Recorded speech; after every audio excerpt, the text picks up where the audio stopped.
साहित्य के हस्ताक्षर प्रबोध गोविल जी को, जो वरिष्ठ कथाकार हैं, को मैं मंच की शोभा बढ़ाने के लिए आमंत्रित करती हूँ।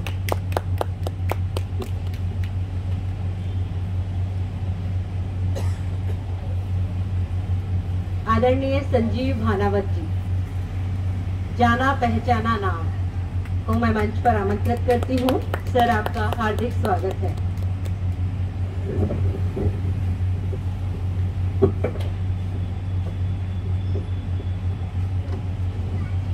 अब मैं आदरणीय योगेश कानवा जी को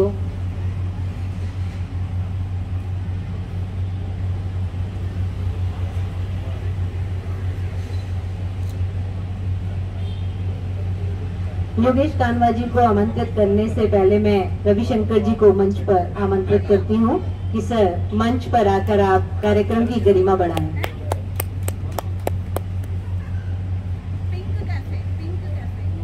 आज कार्यक्रम के मुख्य केंद्र बिंदु योगेश कानवा जी को मैं मंच पर आमंत्रित करती हूँ।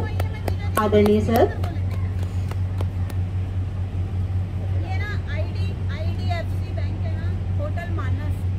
लिटकिन आर्ट यूट्यूब चैनल 2020 प्रत्येक शनिवार को साहित्य और संस्कृति से जुड़ी हुई सभी विधाओं पर इसमें चर्चा की जाती है। और आपको जानकर खुशी होगी कि आज स्केच जो कहानी संग्रह का विमोचन हम करने जा रहे हैं, इस बैनर तले पहला कार्यक्रम है। सभी से अनुरोध करूंगी कि सभी तालियों की गड़गड़ाहट से स्वागत करें।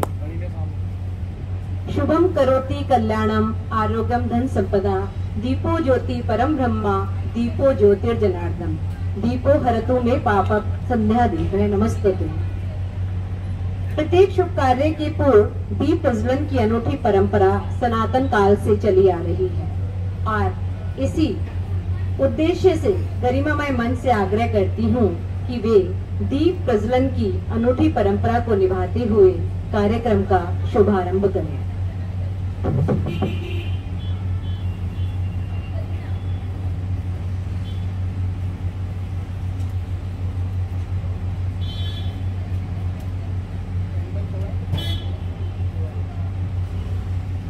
थोड़ा सा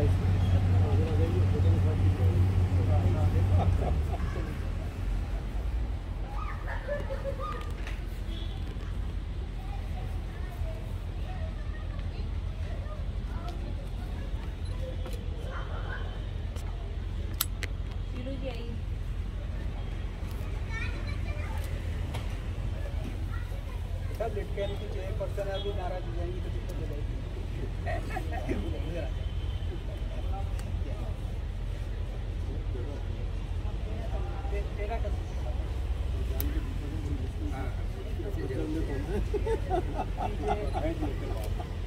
मोटी बनाई हुई है। आज साइन की याद आ रही है इसमें। वो होता ना तो अब तक कैमरा वैमरा ये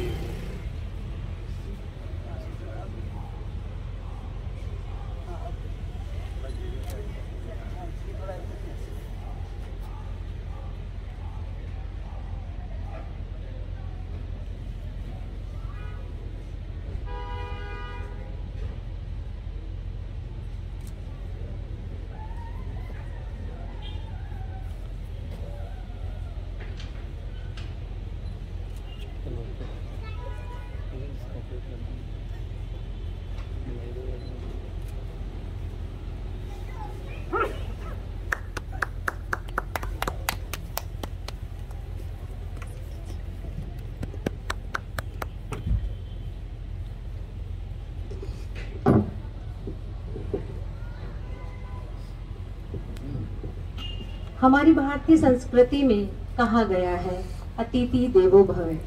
देवतुल्य अतिथि स्वागत की परंपरा को निभाती हुई मैं, उसी का पालन करती हुई मैं श्री रमाकांत अटल जी से आग्रह करूंगी कि वे प्रबोध कुमार गोविल जी को पुष्पमाला देकर अभिनंदन करें।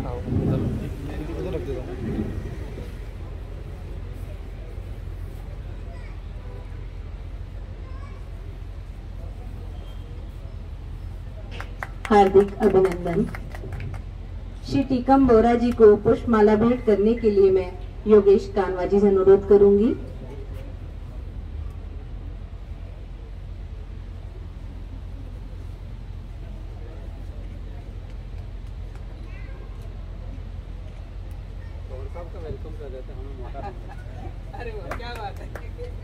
बहुत बहुत स्वागत। शिवांगी कानवा से मैं अनुरोध करूंगी कि वो डॉक्टर संजीव भानावत जी को पुष्पमाला देकर उनका अभिनंदन करें।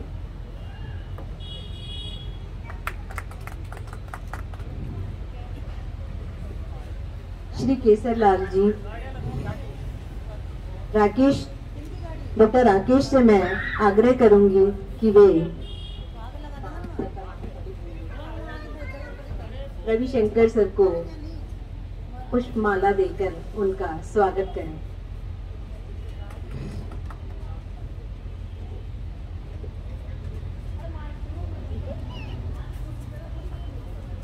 अब मैं स्वागत वक्तव्य के लिए रमाकांत सितल जी से अनुरोध करूंगी कि वे मंच पर आए और तो शब्द तो नहीं कहूंगी, अच्छे से सबका स्वागत अभिनंदन करें। आप सभी को मैं बता दूं कि रमाकांत जी हमारे योगेश कानवा जी के दामाद हैं। तो एक बेटे का दामाद जो है बेटा ही होता है और दिल्ली से चलकर वे अपने पिताश्री की बुक के विमोचन में आए हैं। स्वागत है। धन्यवाद जी। शुभ संध्या। मैं जितने भी यहाँ पे अतिथिगण हैं उनका स्वागत करता हूँ और आप लोगों को इस शाम के बारे में थोड़ा सा बता देता हूँ कि आज मेरे पिताजी मेरे श्री योगेश कानवा जी की जो किताब है उसका विमोचन है, जो एक संग्रह है सारी कविताओं का उनका, जो उन्होंने इतनी सारी कहानियाँ लिखी हैं उस सब चीज़ों का, जो एक सामाजिक सरोकार के ऊपर सारी चीज़ों को जो उन्होंने इतने सालों से लिखा है उसका एक संग्रह है।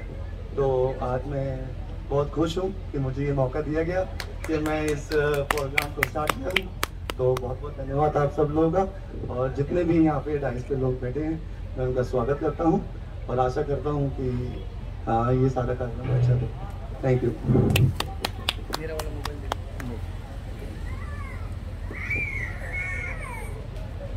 रिजवान भाई का मैं हार्दिक स्वागत करती हूँ। कहानी लिखना एक कला है। लेखक अपने ढंग से कहानी लिखकर अपनी कल्पना और वर्णन शक्ति से कहानी के कथानक, पात्र और वातावरण को प्रभावशाली बना देता है। ऐसी ही 27 कहानियों का गुलदस्ता स्केच शीर्षक में जिस प्रभावशाली ढंग से योगेश कानवा जी ने तैयार की है, उसमें मनोरंजन और कौतूहल से अधिक मनुष्य की संवेदनाओं को उभारा गया है। पुस्तक विमोचन की अप्रतिम खुशी को मैं अच्छी तरह महसूस कर सकती हूँ।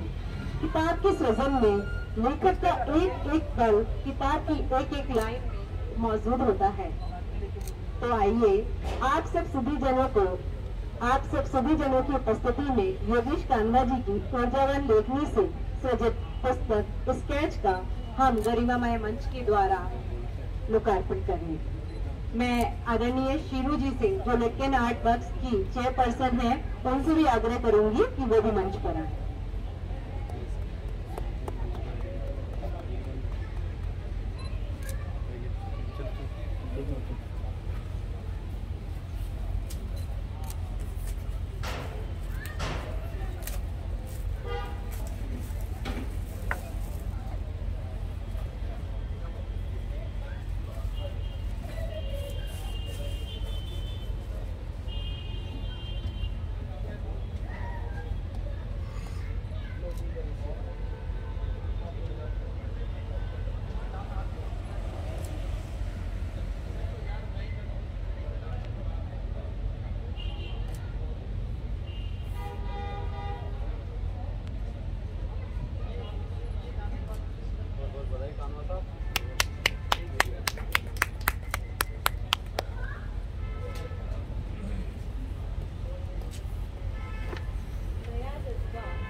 हेलो।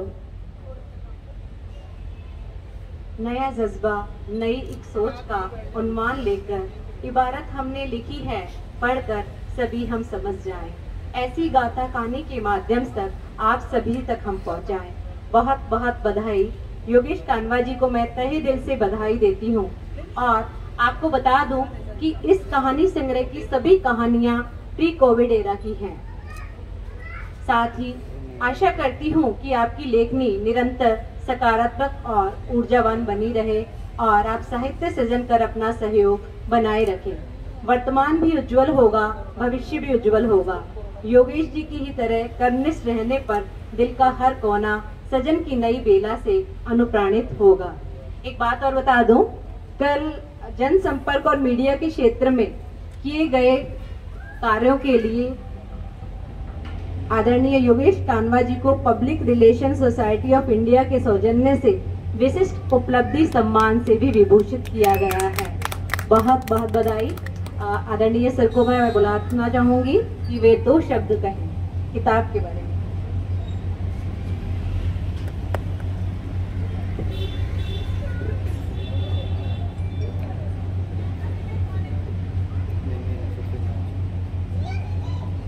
आदरणीय बोहरा जी, भानावत साहब, गोविंद साहब, मैडम, आप सभी का हार्दिक अभिनंदन, स्वागत इस संध्या में। कहानियों के बारे में और ज़्यादा बताने की यदि कोई बात है कि कुछ सही तरीके से सटीक इस पर कोई टिप्पणी कर सकते हैं तो भानावत सर कर सकते हैं। भानावत सर मेरे गुरु भी हैं, मेरे मित्र भी हैं और बड़े भाई भी हैं। इसलिए वो जब बैठे हैं तो उनके सामने अगर मैं कहूँ कि मेरी कहानियाँ ऐसी हैं तो वो कुछ मैं समझता हूँ शायद सही नहीं होगा। कहानियाँ सामाजिक सरोकारों की हैं, जैसा हमारे कुंवर साहब ने कहा।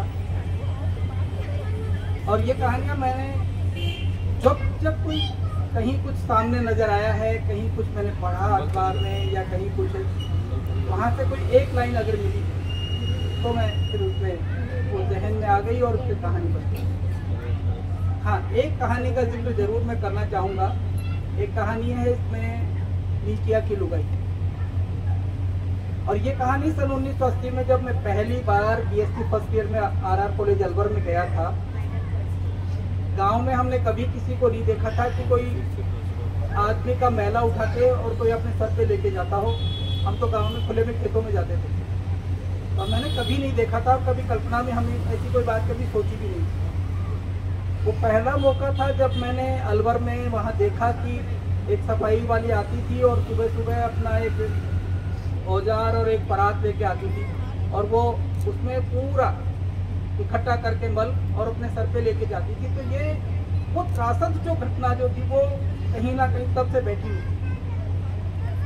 तो उसको मैंने इसमें कहानी में प्रवाह, लेकिन मुझे संतुष्टि नहीं मिली। तो उसके बाद में मेरे एक उपन्यास की एक जो उपकथा होती है, मेरा एक अभी आने वाला एक उपन्यास है मंजरी, उसकी उपकथा के रूप में मैंने उसको उसमें जोड़ा। तब कहीं मुझे लगा कि हाँ ये चीज़ ऐसी है, और वो चीज़ आज भी मुझे कचोटती है कि वो घटना 1980 में आज से करीब 42 साल पहले जब तब देखते थे कि आदमी का मैला आदमी ढो रहा है, और आज भी कहीं ना कहीं बहुत सारे ऐसे इलाके हैं जहां आदमी का मैला आज भी कुछ लोग ढोते हैं। ये त्रासद मानवीय ऐसी घटना जिसको किसी भी तरह से हम अमानवीय करार दें या किसी तरह से हम उसको मानवीय नहीं कह सकते हैं, लेकिन फिर भी, और शायद उस वक्त लोग उसमें गर्व महसूस करते थे। जो लोग वहाँ उनके घरों में जिनमें वो आती थी तो शायद वो बहुत गर्व महसूस करते हैं। हमारे यहाँ जमादार नहीं आती सफाई करने के लिए, लेकिन कभी उस तरह की जो बातें हैं उनके कहीं मानवीय सरोकार, मानवीय आधार पर उन लोगों ने शायद नहीं सोचा होगा। और उसमें जो उनके साथ जो दुर्घटनाएं हैं, मैंने उसका भी थोड़ा सा इसमें जिक्र किया है कि किस तरह से उसके साथ दुर्घटना भी घटती है। उस दुर्घटना को जो किस तरह से मान के चलते कि नहीं हमारे अधिकार है। तो ये जो सामाजिक विडंबना जो वो मुझे कचोट, और जितनी भी विडंबनाएं हैं, विद्रूपताएं हैं, विरूपताएं सामाजिक को मुझे कचोट की रही हैं, और उन्हीं में मैं कहीं ना कहीं पहले मैं कविताएं लिखता था, लेकिन मुझे संतुष्टि कम मिलती थी, मैंने कहानियाँ लिखना बाद में शुरू कर दिया। तो उन्हीं का एक कहीं ना कहीं परिणाम ये है। बाकी भानाव सर बताएंगे। धन्यवाद।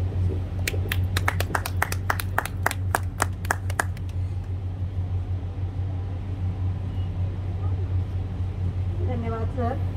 ये सच है कि कहानियों का ताना बाना लेखक के जहन में चलता रहता है, बस वो जब अंतर मन को कचोटती हैं तो वे शब्दों के रूप में बाहर आ जाती है, चाहे वह साहित्य की विधा कविता हो या कहानी।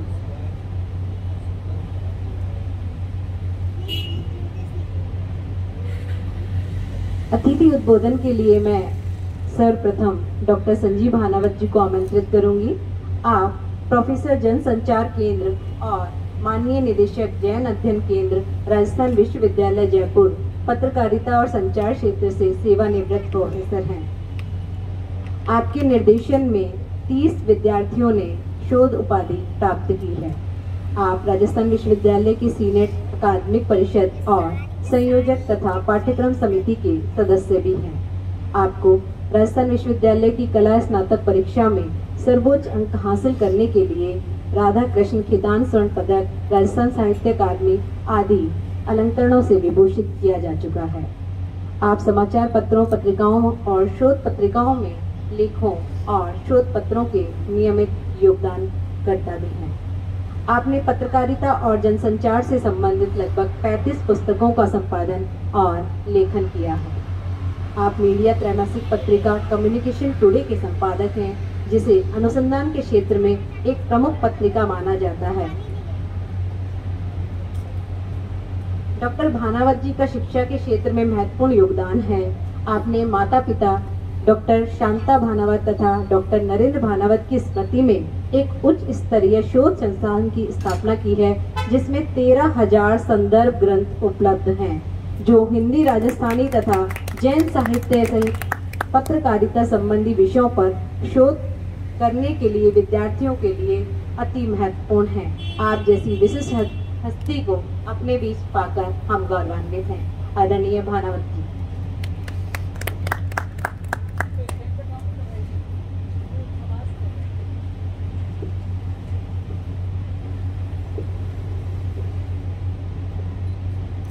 आज के इस साहित्यिक आयोजन में उपस्थित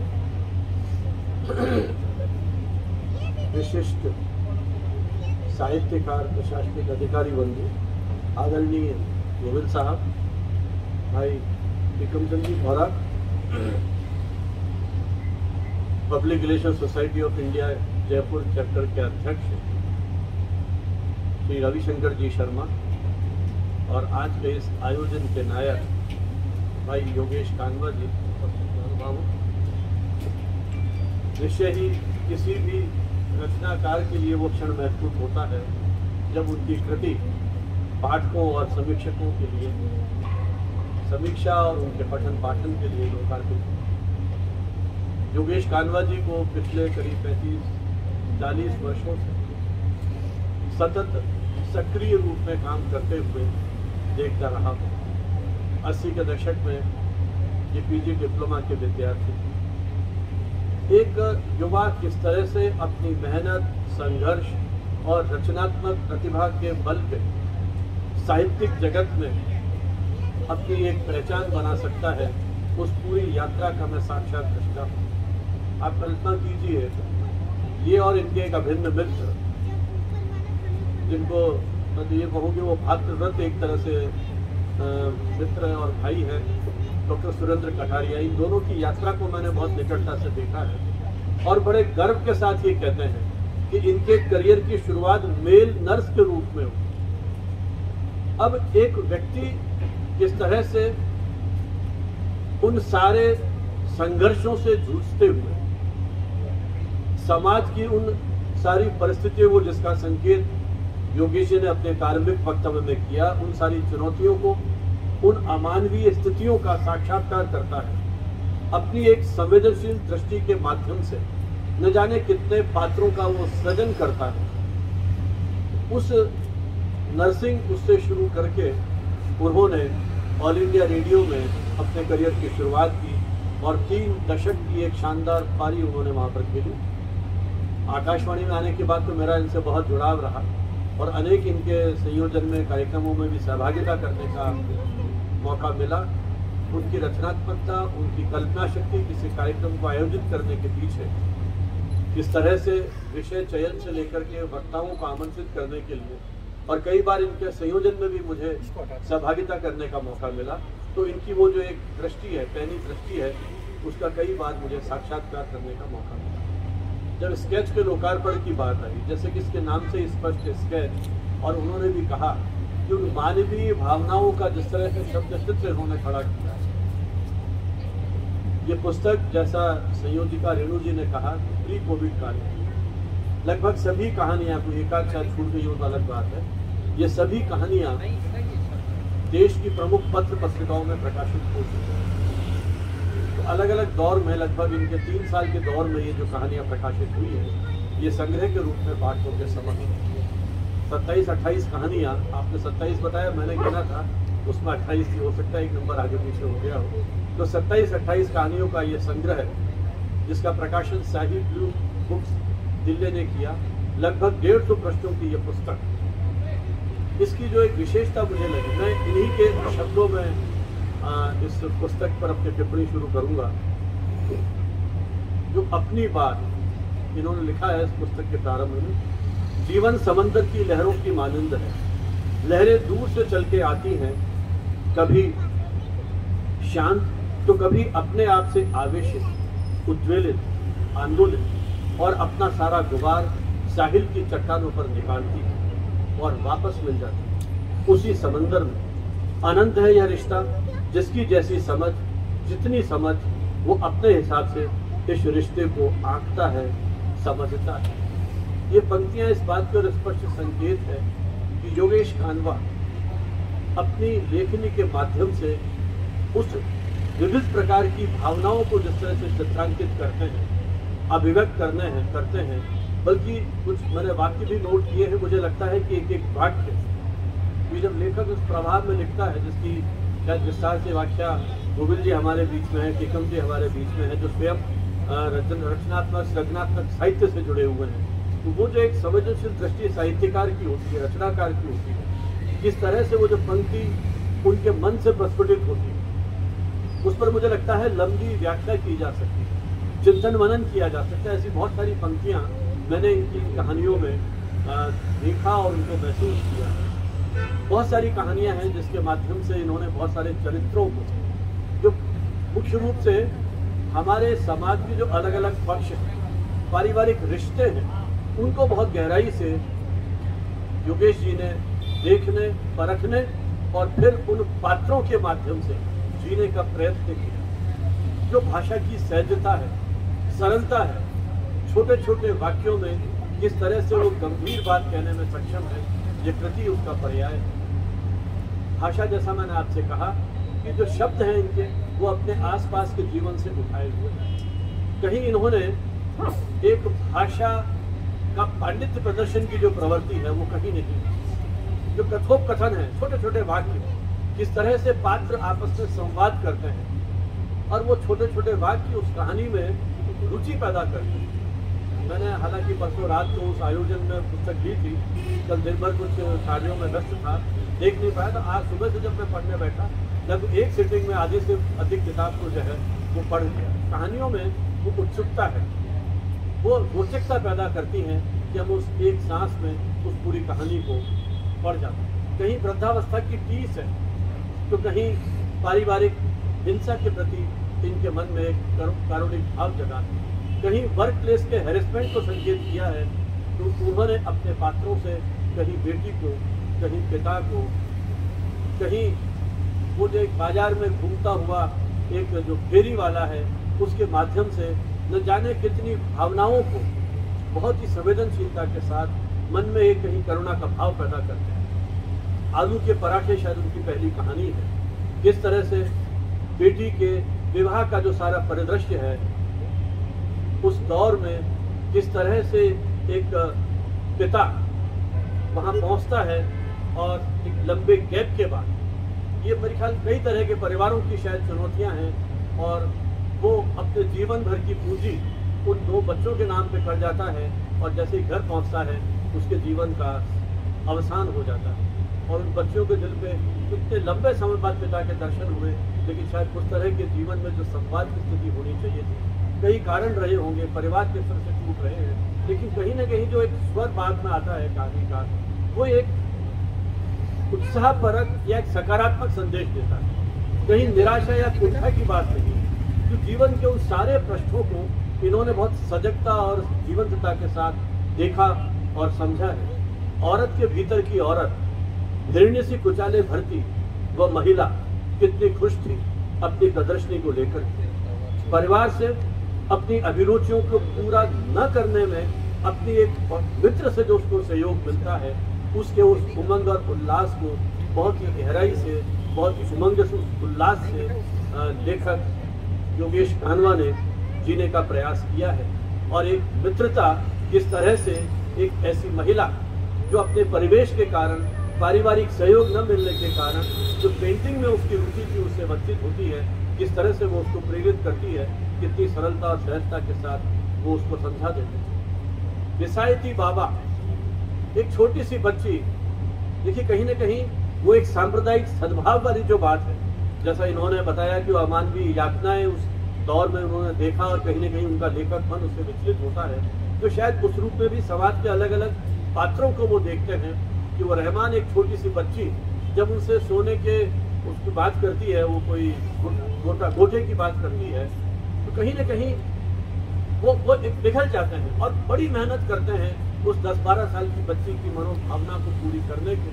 और एक गैप आता है, कहाँ वो सारा सामान लेकर के प्रतिदिन वहाँ आया करते थे और वो आस पड़ोस की जो मोहल्ले की महिलाएं वहाँ आकर के उसका सामान खरीदती थी, वो गैप आया, सभी लोग चिंतित थे और एक अनायास वो आते हैं और उस बच्ची की जो इच्छा थी उसको पूरा करते हैं।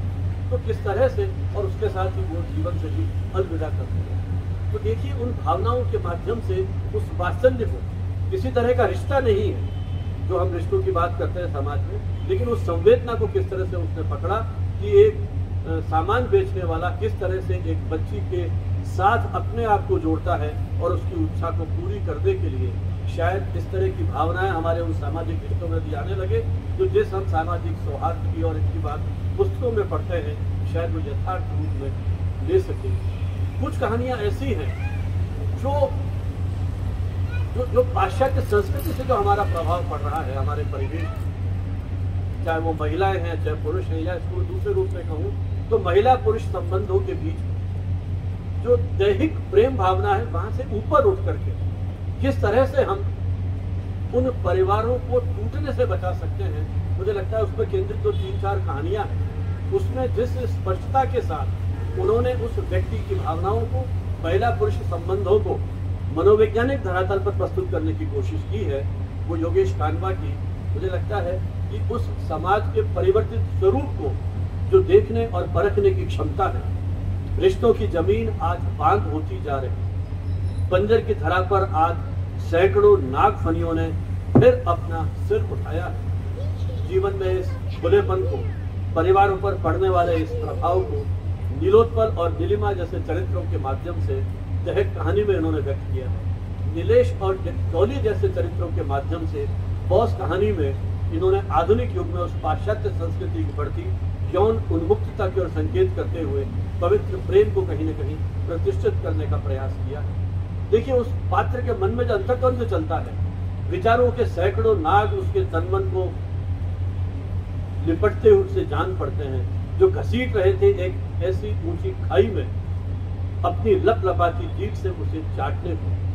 देह की दहक रिश्तों की महक को किस तरह से बदमिजाज करती है। देखिए एक एक वाक्य जो है वो कहीं हमें सोचने को विवश करता है। कर्म और कंकर का कोई पता नहीं होता, एक कंकर गटर में बहता है तो एक कंकर शंकर बन जाता है। तो किस तरह से इन्होंने इन छोटे छोटे वाक्यों के माध्यम से उन मानवीय भावनाओं का, मानवीय कार्य व्यापारों का जिस तरह से चित्रण किया है, मुझे लगता है इस नाम के स्केच कहानी जो इनकी बहुत बड़ी है, जो इसका मूल जो आलेख है उसमें वही जो बात है कि भावनाओं के जो चितेरे हैं, या जिस तरह से रेखा चित्रों के माध्यम से इन्होंने बात कही है, देह की जीत, मेनका और चिंटू जैसे चरित्रों के माध्यम से घरेलू हिंसा की शिकार मेनका का संघर्ष, बेटे की पढ़ाई के लिए वो टक्कर देती है और अंततः स्वयं को देह से अधिक कहीं साबित करने का प्रयत्न करती है। बेटा उसका चिंटू, जब उसके पिता ने उसकी पढ़ाई के लिए पैसा देने के लिए मना कर दिया, इस प्रकार से वो ऋण दे करके उस बच्चे को पढ़ाती है, तो माँ का जो वात्सल्य है उन सारे संघर्षों को टूटती नहीं है, कहीं ना कहीं संघर्ष करती है और एक जुझारू चरित्र के रूप में हमारे सामने आती है। तो ऐसी बहुत सारी कहानियां हैं।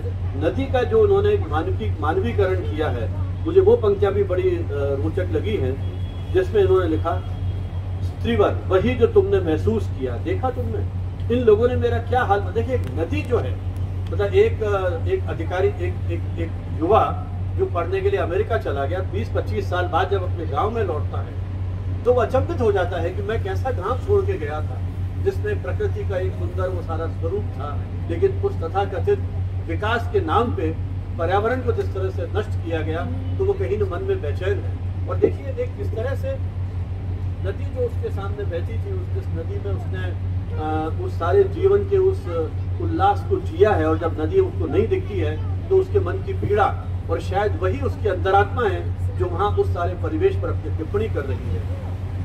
वो नदी जो है स्त्री रूप में, वो आवाज उसको आ रही है उस कहानी के नायक को, और वो क्या कहते हैं, इन लोगों ने मेरा क्या हाल बना दिया है, मैंने इनका क्या बिगाड़ा था, अपनी ही धुन में कल कल बहती थी मैं, कोई कमी नहीं रखी थी मैंने इन लोगों का ध्यान रखने में, मेरा पानी पीते थे, फसलों को पिलाते थे, फिर इनका लालच बढ़ा, पंप सेट लगाकर दूर दूर तक मेरा पानी ले गए, पर मैं बावली खुश होती थी, सोचती थी कितनी अच्छी बात है, मेरा पानी कहाँ कहाँ पहुँच रहा है। चारों ओर खुशहाली थी, लहलहाती फसलें, नाचते झूमते लोग, और फिर इनकी भूख और बढ़ी, मेरे रास्तों को रोका, एनिकट्स बनाकर, ऊंची ऊंची दीवारें बनाकर, और मैं सिकुड़ती गई भीतर ही भीतर, धीरे धीरे। लेकिन उससे भी ज्यादा तकलीफ मुझे थी, मेरी धार के साथ जीने वाली मछलियां भी मर रही थी, वो परिंदे जो मुझ पर ही आश्रित थे अब कहीं नहीं दिखता, शायद वो भी मर गए होंगे या फिर कहीं और चले गए होंगे, लेकिन बेचारी ये मछलियां उड़ नहीं पाती, अब ये कहाँ जाएं, मेरे साथ साथ इनको भी मरना पड़ रहा है, कौन समझता है मेरे और उन मछलियों के दर्द को। और जैसे जैसे मैं बंजर होती गई, मेरे भीतर कंकाल जमते गए, और फिर एक दिन मुझे लगता है कि ये जो टिप्पणियां हैं, शायद वो योगेश कानवा का जो अंदर का भीतर का कलाकार, उसका जो एक विचारक के रूप में, एक संचारक के रूप में, कम्युनिकेटर के रूप में, शायद वो कहीं संदेश देने का प्रयत्न करते हैं। और एक इनकी कहानी है, उसमें तो बड़ा व्यंग्य का बड़ा पहनापन है, जो हमारी पूरा जो लोकतंत्र पे जिस तरह से एक कटाक्ष उन्होंने किया है कि किस तरह से एक बस आती है और कुछ डाकू उसमें सामान ढूंढते हैं। अब बात आती है FIR लॉन्च कराई जाए। जब FIR लॉन्च की बात आई तो वो ड्राइवर कहता है कि साहब मैं तो गाड़ी जब्त हो जाएगी, मेरे पे गाड़ी का तो परमिट ही नहीं। फिर कंडक्टर को कहा कि भाई तुम करा दो FIR लॉन्च। साहब मुझे तो जो मूल कंडक्टर है, ओरिजिनल कंडक्टर, उसे ठेके पर रखा हुआ है, मैं अपना हिस्सा निकाल करके बाकी पैसा उसको दे देता हूँ। फिर वो बात आई, उस बस में एक पटवारी भी था, उस पटवारी से कहा भाई तुम करा दो FIR लॉन्च। अजी साहब मेरे दिक्कत हो जाएगी, मैं तो ऑफिशियली कलेक्टर साहब के साथ ड्यूटी पे गया हूँ, मैं यहाँ बस में जा रहा हूँ, उसने गाँव चला गया मैं तो। फिर एक कोई और एक व्यक्ति, हाँ मास्टर साहब से कहा, मास्टर साहब कहते हैं साहब मेरे तो स्कूल में वहाँ अटेंडेंस लग रही है, मैंने FIR लॉन्च कराई तो मेरे तो वहाँ प्रॉब्लम हो जाएगी। अब देखिए किस तरह की स्थिति मतलब जो है, तो वो पूरा उसके आगे और चलती है, तो बहुत ही पीछे कटाक्ष उन कहानियों के माध्यम से है।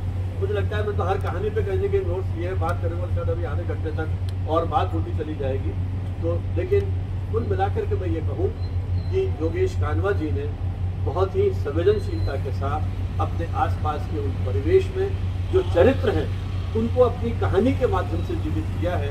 और कोई भी रचना का, देखिए कहानी जैसा इन्होंने कहा कि एक पंक्ति, एक घटना कहीं न कहीं इनको विचलित करती है, और पहले कविताओं के माध्यम से बात करते थे, फिर कहानियों के माध्यम से। तीसरा कहानी संग्रह इनका ये प्रकाशित हुआ है, और उसमें समाज के वो नानाविध चरित्र कहीं आने वाले समय में वो ऐसे कालजयी चरित्र बन सकेंगे जो इस समाज को एक सकारात्मक संदेश देने में सक्षम होंगे, और आने वाली पीढ़ियां इन सारी चीज़ों को पढ़ के, क्योंकि साहित्यकार इस माध्यम से कहीं न कहीं उस पूरे समाज का ताना बाना बुनता है। आने वाले समय में ये सारी घटनाएं, मुझे लगता है कि जब हम आज के सामाजिक परिवेश का, इतिहास का कहीं न कहीं लिपिबद्ध करता है तो ये सारा साहित्य उसमें एक आधार भूमिका के रूप में, एक मूलपुरुष के रूप में भी कहीं न कहीं काम करता है। तो भाई योगेश जी ने जिस तरह से इन रचनाओं को, चरित्र को पढ़ा है, हम उनको बधाई देते हैं। इस आशा, उम्मीद और शुभकामनाओं के साथ कि आने वाले समय में, अब तो चूँकि सेवानिवृत्त हो गए हैं, हालांकि ज्वाइन कर लिया है जॉब और, लेकिन उसके बावजूद इनकी जो निरंतर ये यात्रा रही सृजनात्मक, ये इसी तरह से जारी रहेगी और इनकी कविता, कहानी और उपन्यासों के माध्यम से इनके पाठक रसास्वादन उसका करते रहेंगे। बहुत बहुत शुभकामनाएं, धन्यवाद मुझे अवसर दिया। जय हिंद, जय भारत। बहुत बहुत आभार सर। पुस्तक विमोचन के बाद समीक्षा का उद्देश्य होता है कि सामने वाले दर्शक को या पाठक को पढ़े बिना ही सुनकर कहानी की मूल संवेदना समझ में आ जाए। आदरणीय भानावत सर ने इतनी संतुलित और सटीक समीक्षा की है कि पाठक के मन में पुस्तक के प्रति उत्सुकता बढ़ गई है। सच, मेरी तो उत्सुकता बढ़ गई है।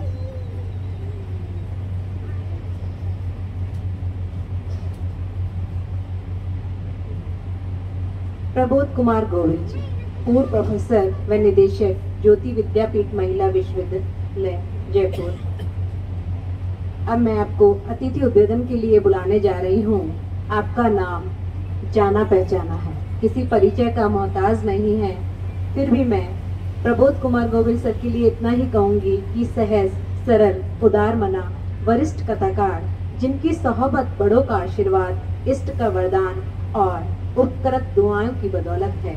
आपका सानिध्य और आशीर्वाद हमें हमेशा ऊर्जा देता है। इन पंक्तियों से मैं आपको आवाज दूंगी। कुछ चेहरे यूं नहीं मुस्काया करते, रंग बासंती वो यूं ही नहीं उड़ाया करते। बड़ी जिम्मेदारी है वरिष्ठ पद निभाना, आप जैसे शख्स साहित्य सर्जना कर दुनिया को यूं ही नहीं महकाया करते, यूं ही नहीं महकाया करते।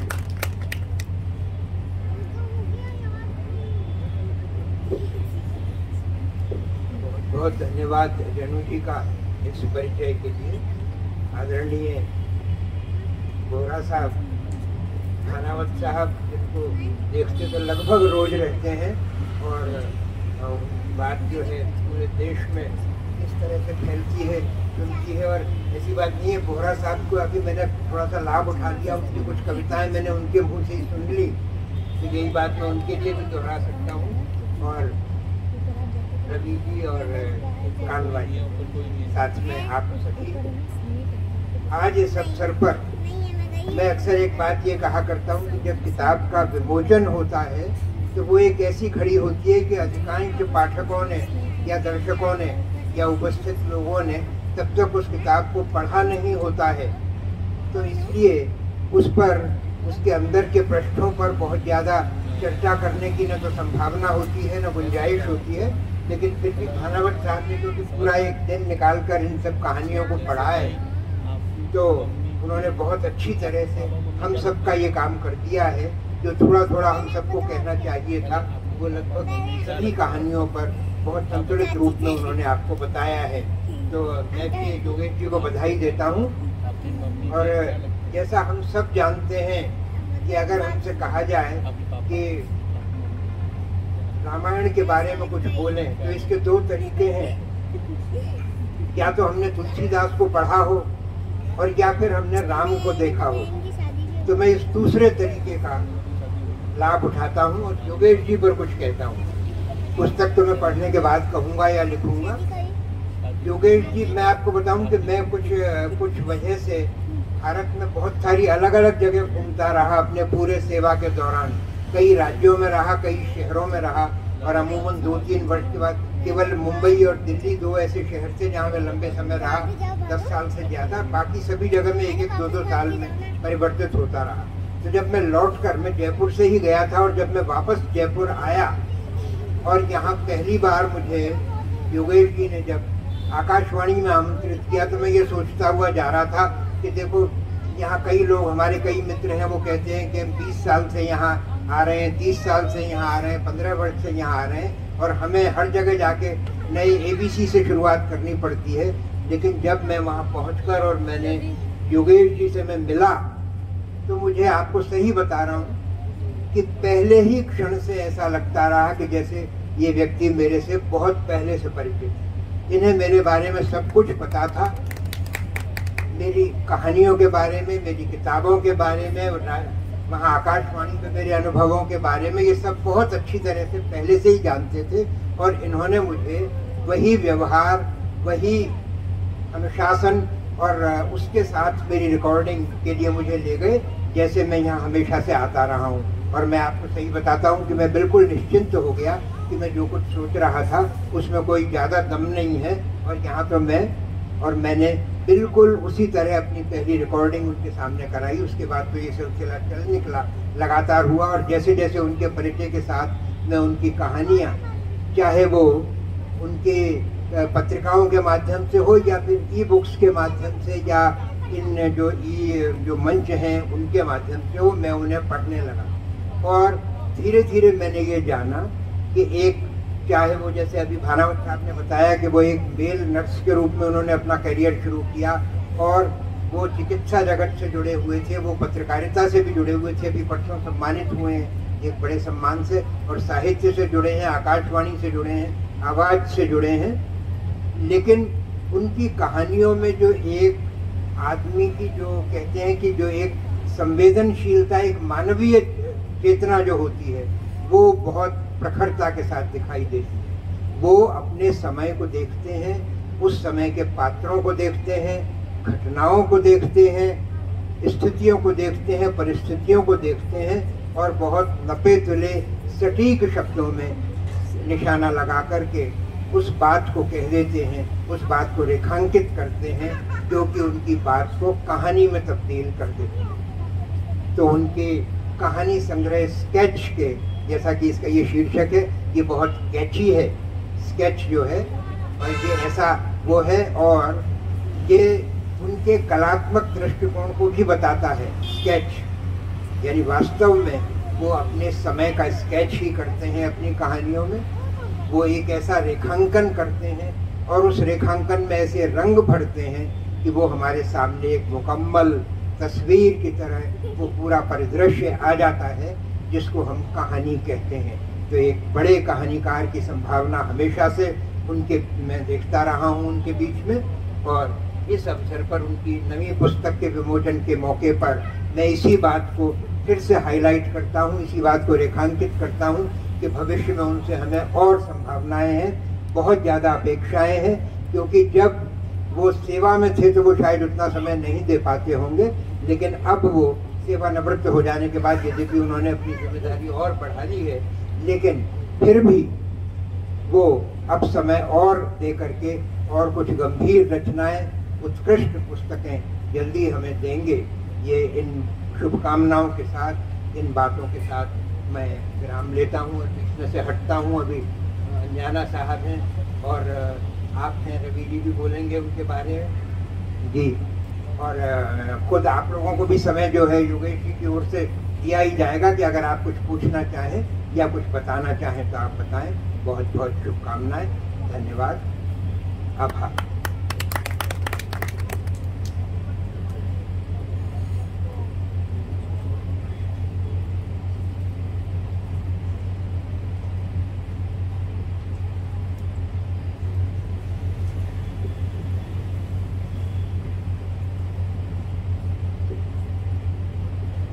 बहुत ईमानदारी के साथ कान्हा जी के गुणों को वर्णित किया। तो उनमें, उन गुणों में, कान्हा जी के गुणों के साथ उनकी कहानियों की समीक्षा अपने आप हो गई। Thank you sir. अब मैं आदरणीय रविशंकर जी को आमंत्रित करती हूँ कि वे भी अपने उद्बोधन से हमें आह्वान करते हैं।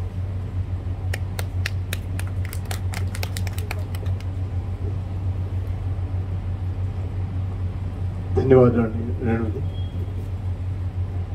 मंच पर विराजमान आदरणीय मौला साहब, प्रबोध कुमार संजय जी, भानावत जी और उसका आज एक सुखद अवसर है। हम एक प्रबुद्ध साहित्यकार श्री योगेश कानवा जी की कथा संग्रह स्केच के विमोचन समारोह में शामिल। कहानियाँ हमारे आसपास घटती ही रहती हैं, हम लोग देखते रहते हैं, लेकिन हर कोई आदमी उसको अपने शब्दों में बयान नहीं कर सकता। ये कथाकार की और साहित्यकार की दृष्टि होती है कि वो जो कुछ घटित हो रहा होता है आसपास उसको शब्दों में बयान कर देता है, और वहीं से साहित्य से उनकी यात्रा शुरू हुई, जो आज पुस्तक रूप ले पाई है। कथा संग्रह स्केच योगेश कानवा जी की कृतियाँ मैं पिछले 1-1.5 साल से ज़्यादा विशेष रूप से देख पा रहा हूँ। उन्होंने जो उसको वीडियो भी बना करके फिल्म की, जिनमें मानवीय संवेदनाओं के चित्रण हैं। सबसे बड़ी बात यह है कि महसूस सब करते हैं, पर जिस ढंग से महसूस कानवा जी ने किया है उन घटनाओं को, अपने आसपास के चरित्रों को, और उसको वर्णन किया है कि पाठक उसको पढ़ता जाए या उसको जैसे वीडियो में हमारा है तो उसको देखता और समझता जाए, ये एक बहुत अच्छी उपलब्धि है। मेरा बहुत वर्षों से तो नहीं, लेकिन पिछले करीब 7 साल से कानवा जी से परिचय है। इसी बीच और हम निकट आए थे professor society of India chapter का। इस वर्ष जो हम लोग उन व्यक्तित्वों का चयन कर रहे थे, हमको पुरस्कार देते, तो अनायास ही योगेश कानवा जी के ऊपर, क्योंकि हम ये चाहते थे, हमारा संगठन यही चाहता है कि गरिमा पूर्ण होता है। अवार्ड हर किसी को नहीं मिलता है, उसकी उपलब्धियाँ होती हैं तब, और योगेश जी की उपलब्धियाँ हमारे लिए से जिसको कहते हैं, जिसको भी हमने कहा कि हम ये समाज जैन समिति में उन्होंने इसको सहज स्वीकार किया। तो मुझे प्रसन्नता है कि परसों ही हमने जो आयोजन किया है, आपने हमारा ये जो अवार्ड था उसको स्वीकार करके हमको अनुग्रहित किया, उसका गौरव बढ़ता है। और आगे सृजन यात्रा उनकी बहुत जारी रहे और अच्छी रहे, और समाज को प्रेरित करते रहे, पाठकों को करके उसको आसपास समाज में विसंगतियाँ हैं, सब कुछ है, सद्भाव का वातावरण का भाव है, विश्वास टूट रहा है लोगों में। हमारे ऐसा वातावरण बने, साहित्यकार का ये धर्म है। और जो भी आज समाज का दर्पण, हम तो ये पहले नहीं पढ़ते आए, जब शुरुआत की है साहित्य समाज का दर्पण है, तो दर्पण तो है, समाज की घटनाओं का चित्रण भी है, लेकिन समाज को थोड़ा बहुत सुधारने की जिम्मेदारी साहित्यकारों की, कलमकारों की है। उसमें योगेश जी अपना योगदान देंगे और साहित्य की यात्रा जारी रहेगी। और इस पुस्तक के लिए बनाई।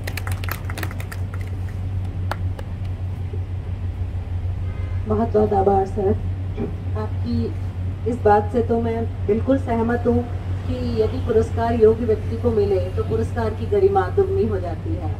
जैसा कि आजकल हमारे जयपुर में आए हुए पुरस्कार वितरण समारोह हास्य पात्र बन रहे हैं। तो कल जो योगेश जी को पुरस्कार मिला विशिष्ट उपलब्धि के लिए, वो गरिमा योग्य था। राजकीय अधिस्नातक महाविद्यालय कन्या महाविद्यालय चौमू में हिंदी के सह आचार्य पद पर कार्यरत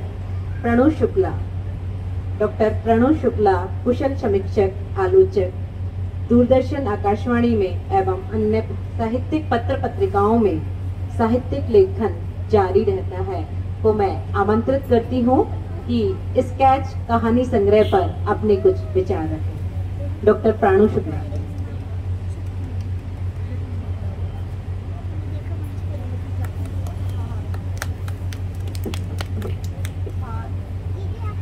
धन्यवाद आदरणीय रेणु दीदी।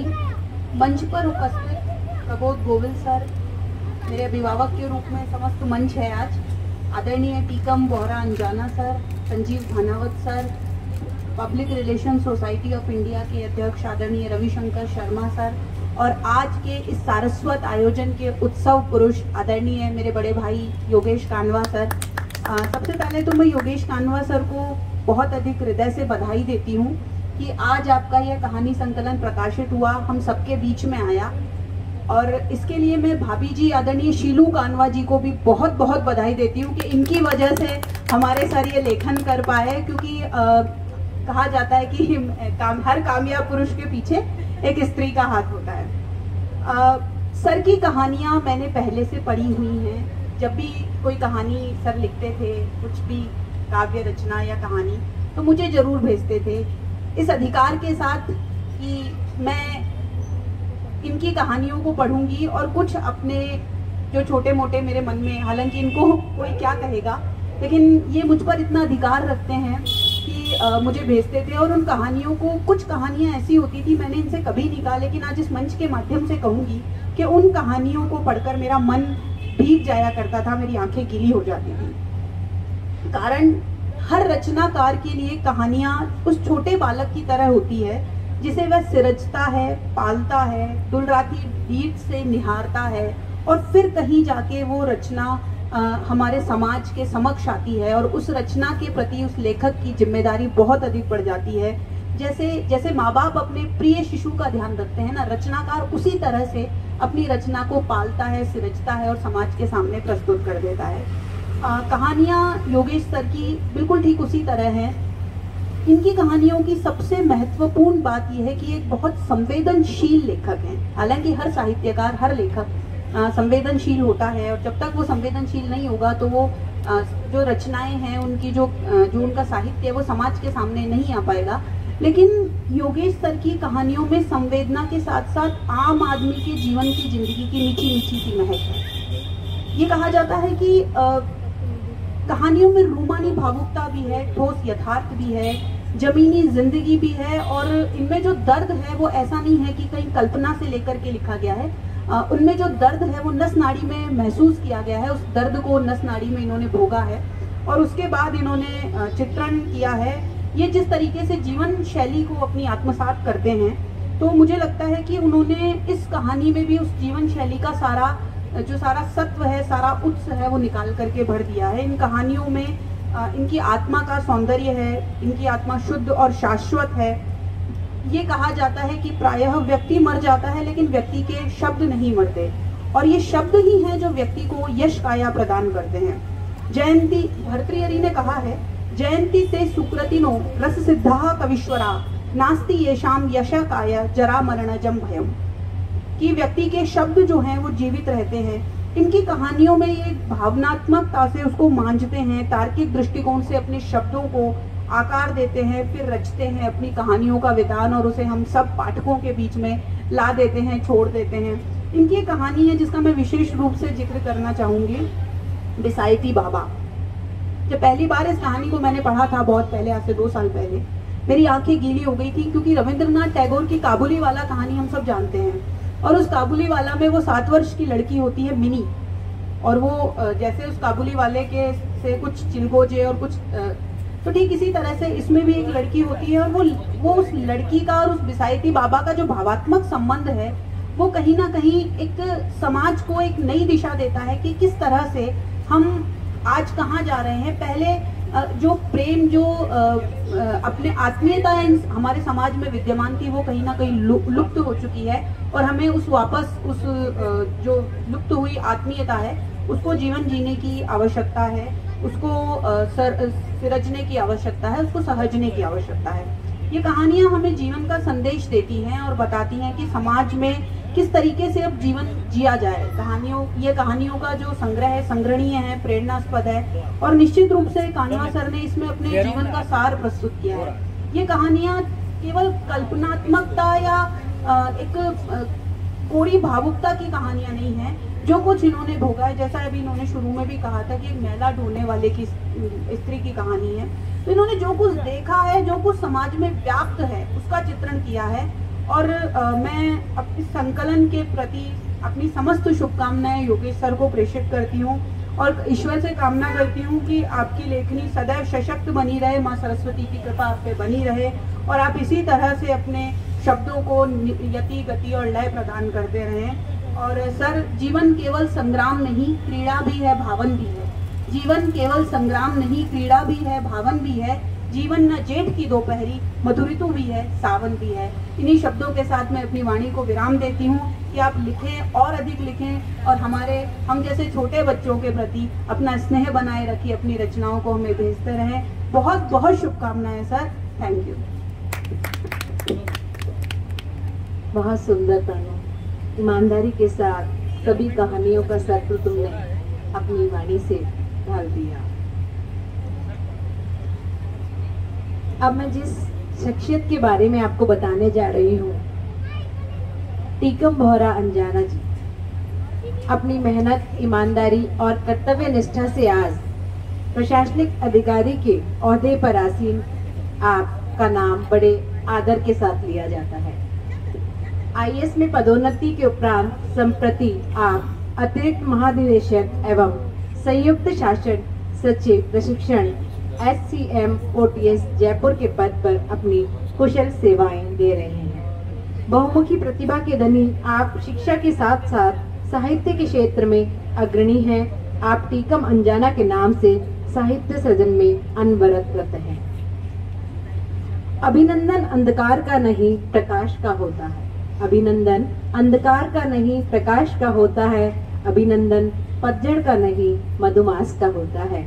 आप जैसे गुणी विद्वत जन ने हमें यह बताया, अभिनंदन जड़ का नहीं विकास का होता है। अभिनंदन जड़ का नहीं विकास का होता है।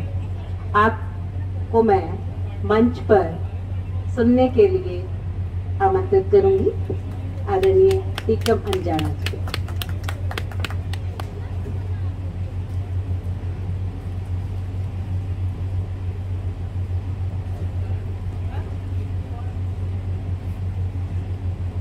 लिटकिन आर्ट वर्क्स के बैनर तले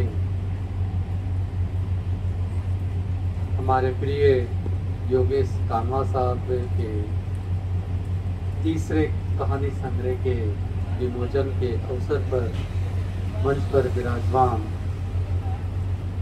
आदरणीय प्रबोध गोविल साहब। मैं जयश्री दीदी के यहाँ पर अक्सर महीने में 1-2 बार जाता हूँ, गपशप होती है, तो दीदी बताती हैं कि आप तो लिखने की फैक्ट्री है, इतना लिखते हैं और वो भी हल्का फुल्का नहीं, पूरी संजीदगी के साथ। तो ऐसे बड़े महान साहित्यकार प्रबोध गोविल साहब,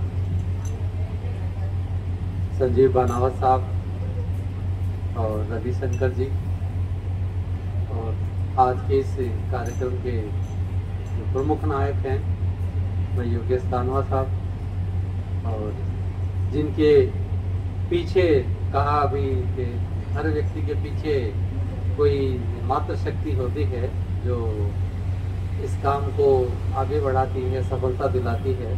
तो मैडम शीलू जी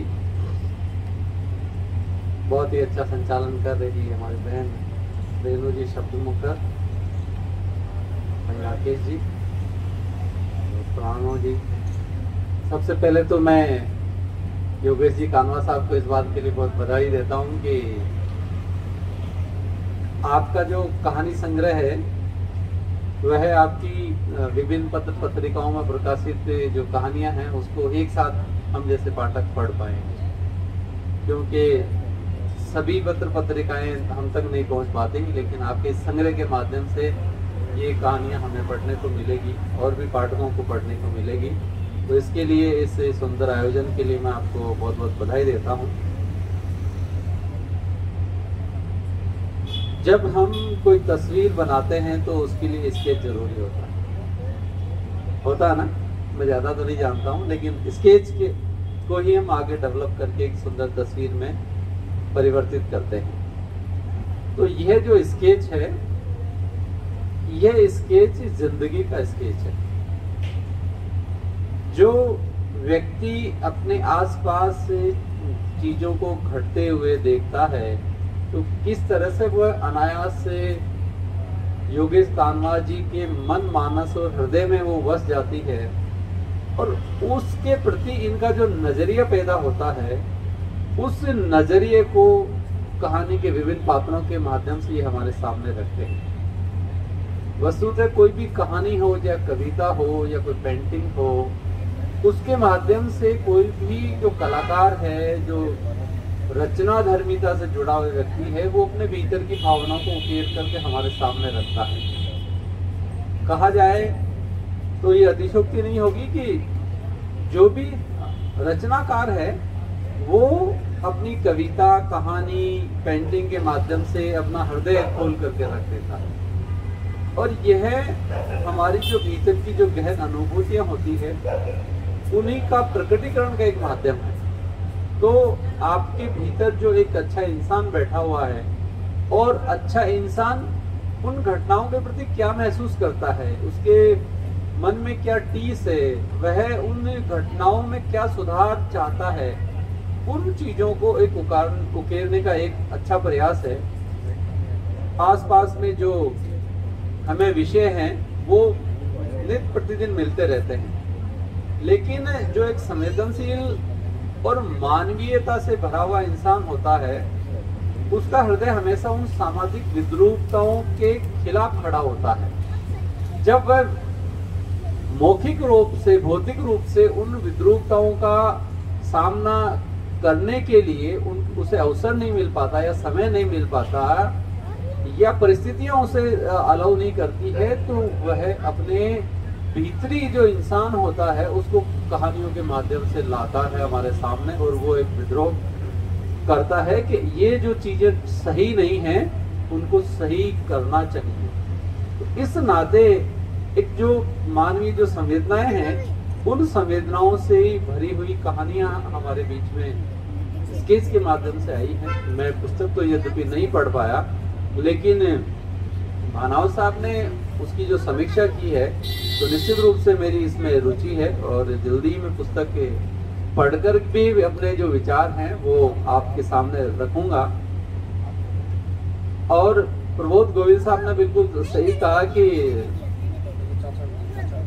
योगेश कानवा साहब से मैं भी जब ऑल इंडिया रेडियो पर पहली बार मिला तो मुझे लगा ही नहीं कि मैं इनसे पहली बार मिल रहा हूँ।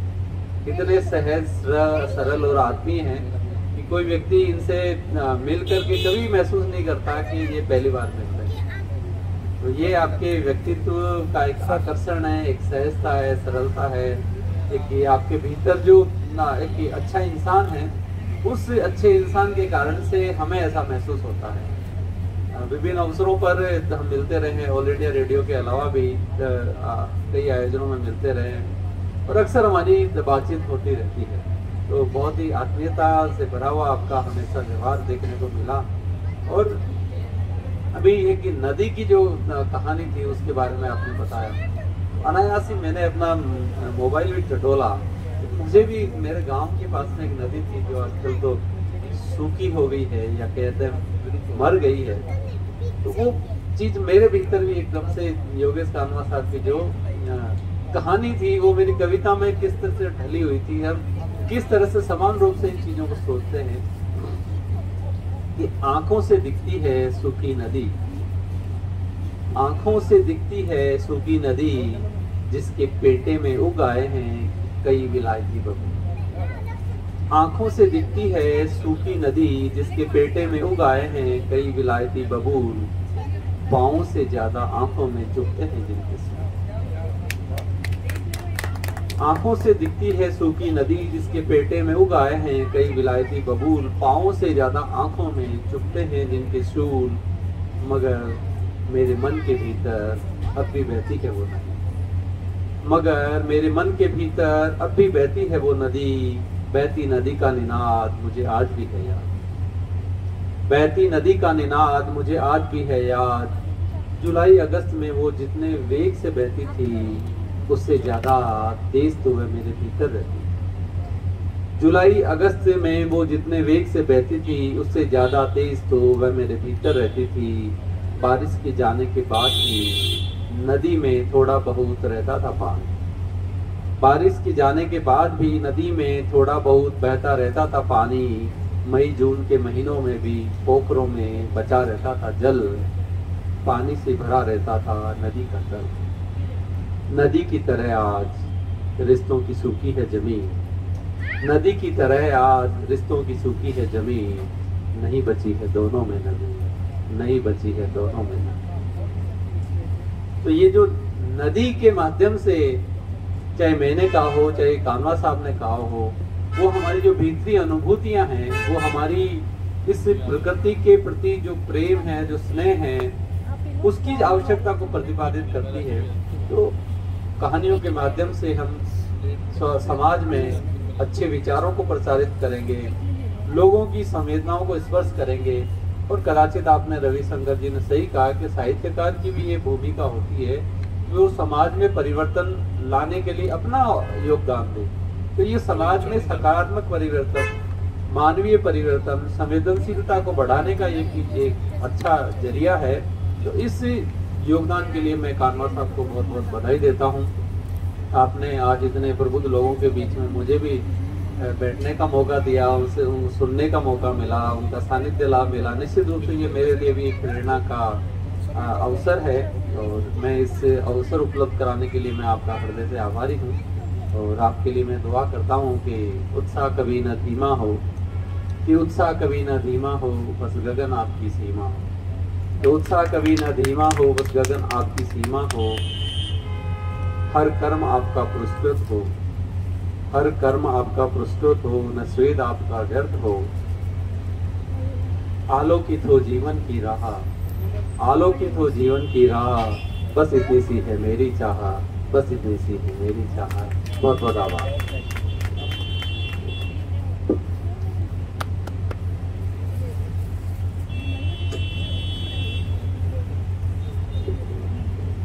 बहुत बहुत आभार टीकम सर। आपकी कविताएं इतनी गहन होती हैं और हर कार्यक्रम में हम टीकम जी सर की कविताओं का लाभ उठा ही लेते हैं।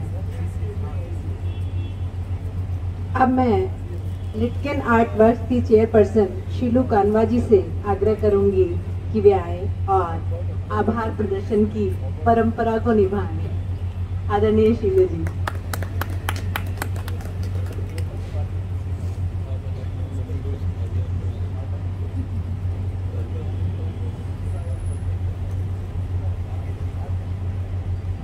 सभी आए हुए मेहमानों को लिटकन आर्ट की तरफ से बहुत बहुत धन्यवाद, आभार। ज़्यादा तो मैं क्या बोलूँ, आप सभी बहुत बड़े विद्वान लोग हैं जिन्होंने इतना अच्छा बोला। उनके सामने तो मैं कुछ भी नहीं बोल रहा था, कभी स्टेज पे चढ़ के बोली भी नहीं, इसलिए हिम्मत भी नहीं हो रही कि आप लोगों के सामने मैं बोलूँ। बस इतना ही कहना चाहूँगी कि शुरू में जब हम थे तो ये लिखते थे, रात को 1-2 बजे हम सो जाते थे, उसके बाद में उठ के जाते थे, बच्चे उठ जाते थे, तब मैं कहती थी ये कहाँ गए। तो मैं देखती थी दूसरे कमरे में लिखते रहते थे।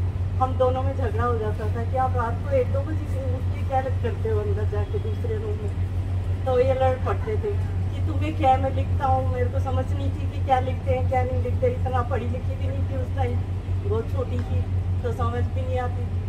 उसके बाद में मैंने धीरे धीरे देखा कि काफ़ी अच्छा ये कुछ लिखते हैं और बाहर जाते हैं, लोग इनको बुलाते भी हैं। एक दिन एक कवि का फ़ोन आया वहाँ शुरू में, तो मेरी बेटी 4 साल की थी, तो ये दौड़ी दौड़ी आई और कहने लगी फ़ोन। मैंने कहा बेटा लैंडलाइन फ़ोन आ रहा है उठाओ, हमारे कॉलोनी में हमारे पास था फ़ोन। तो बेटी ने बोला मम्मा नहीं, मैं फ़ोन नहीं उठाती, पापा की किसी कवि का फ़ोन होगा। मैं नहीं उठाती मम्मा फ़ोन, मुझे ना ये कवि अच्छे नहीं लगते। उसके बाद में मैंने कहा नहीं बेटा अच्छे होते हैं। बोले पापा रात को यही लिखते हो क्या जाके। मैंने कहा हाँ दूसरे रूम में। बोले पापा आप दूसरे रूम में जाके क्यों लिखते हो, आप यहीं बैठ के लिखा करो। तो ये कहते बेटा मैं लाइट जलाऊंगा तो आप लोगों को डिस्टर्ब होगा ना, मैं कुछ लिखता हूँ। तो वो चीज़ें मुझे आज लगता है कि हाँ मुझे समझ नहीं थी कि क्या लिखते हैं क्या नहीं लिखते। आज मुझे धीरे धीरे हाँ यही है कि मैं इतनी पढ़ी लिखी, बाद में मैंने थोड़ा वो पढ़ाई की इनके साथ रह के, MA किया पब्लिक एड से, मैंने MA किया। तो उसके बाद में मुझे थोड़ा सा, मैं 10th क्लास पास थी, उसके बाद में इन्होंने मेरे को धीरे धीरे पढ़ाया करा, ग्रेजुएशन कराया शुरू से, मेरे को लोया कॉलेज से MA कराया। तो फिर मेरे को ऐसा लगा कि हाँ कुछ है पढ़ाई में भी। उसके बाद में मैंने काफ़ी कुछ किया, पार्लर चलाया, बहुत अच्छे से सब कुछ किया। धन्यवाद। बहुत बहुत शुक्रिया शीलू मैम, आपने जिस निश्चल हृदय से अपनी बात को स्वीकारा, ये हिम्मत होना बहुत बड़ी चीज है कि मैं पढ़ी लिखी नहीं थी, समझती नहीं थी, लेकिन बाद में मुझे समझ में आया। और ये बहुत ही गर्व की बात है कि इन्होंने 10th के बाद कानवा सर के सहयोग से पूरी पढ़ाई की। बहुत बहुत आभार कानवा सर, मैं आपको भी बहुत बहुत शुक्रिया अदा करूंगी, क्योंकि एक स्त्री, एक महिला ऊंचाई पर जब भी पहुंच सकती है जब घर में उसका साथ दिया जाए। ऐसा नहीं है अकेले भी वह पहुंच जाती है, पर कहीं ना कहीं उसे पीड़ा सालती रहती है, पर जब साथ मिलता है, दोनों का साथ मिलता है, तो दोनों जाकर आकाश छू लेते हैं। बहुत बहुत धन्यवाद। अब भोजन के लिए हम प्रस्थान करेंगे।